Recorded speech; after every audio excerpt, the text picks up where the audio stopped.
idea is to turn duck into a main home staple. Just like there's hot dogs and beef sausages, duck should be on everybody's mind at every meal. A duck on every table. That's right. Duck fat. Yeah, duck fat. Needs to be used in the place of butter.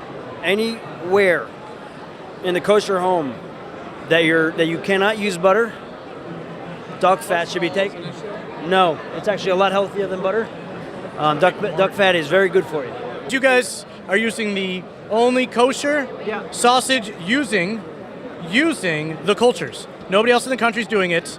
It took you 4 years to get the cultures. I know, it's a tricky process. The Laos is like the wild aroma, so it's mixed. It's the pure beef mixed with natural spices, mix of natural spices. And whatever mold you're getting, you're getting. Yeah, basically, yeah. You want to try some of the stuff is banging. I love dumplings.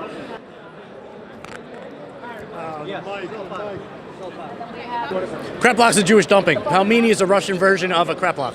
So you have a hand-folded dough, usually with a potato or butternut. They're doing butternut squash. They got a bunch of power versions. I just love dumplings. So like a good potato dumpling, yeah, it's like a pierogi. It's all the same. The meat ones are called pelmenis. Those usually have chicken or beef. And we're going to give those next because I love dumplings. Hey, I don't know if you know, man. I love dumplings. I'm here with Sweet Lauren's. We're handing out amazing gluten-free cookies. They are gluten-free, vegan, they're kosher OU, so absolutely amazing, and they're delicious. Oh, thank you, Sherelle. You're welcome. I love that name, Sherelle. Well, listen, it's a race to the bottom in the kosher world. I know. We don't want that. No, the problem is there's too much downward pressure on our pricing, and we're about volume, not quality. So we always talk about luxury high-end goods. I would say that your sushi probably is a top tier because we want to use the good tuna. We want to use the good salmons. Exactly. Yeah. Sushi Mitsuan, one of my favorites for a long time. Listen, Old school. We want to bring in a 200-pound bluefin tuna. I love that, man. And everybody else wants kind of tired old frozen stuff that's, but nobody wants. But weren't you doing saku block? You were doing saku block for a while now. I used to. I was the first guy to put hashkafa on a saku block. Yeah, and saku block is flash frozen tuna is cut into chunks. Yeah. Yeah, no, we were the first guys to do it, but the problem is that being the first isn't necessarily the one that's profitable. Well, you're just a trendsetter, Daniel, and eventually you cash in. Well, not yet, but I still can't quit my day job. You're really bowing my confidence there. You know, you've only been involved in the biz now for 20. Right. Yeah. There you go. Do you want some good advice? Major player. You want to stick good advice? Yeah.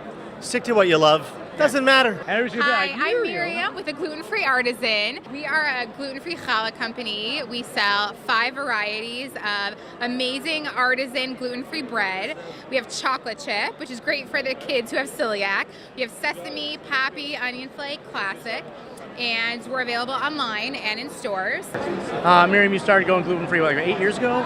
Actually about 15 years ago. 15 years ago. When gluten-free was like not a thing. Trendsetters, you know. Yeah, it wasn't a thing. And so like I'd call Hunt's Ketchup and be like, what's in your modified food starch? And they'd be like, flour. We'll get back to you.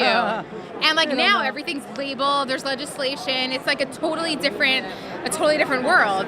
But you know more about that. That's your... Well, I eat everything, so I don't care. Oh, okay. I poop a lot. It's going on camera. He's so embarrassed. It's going on camera. Soda.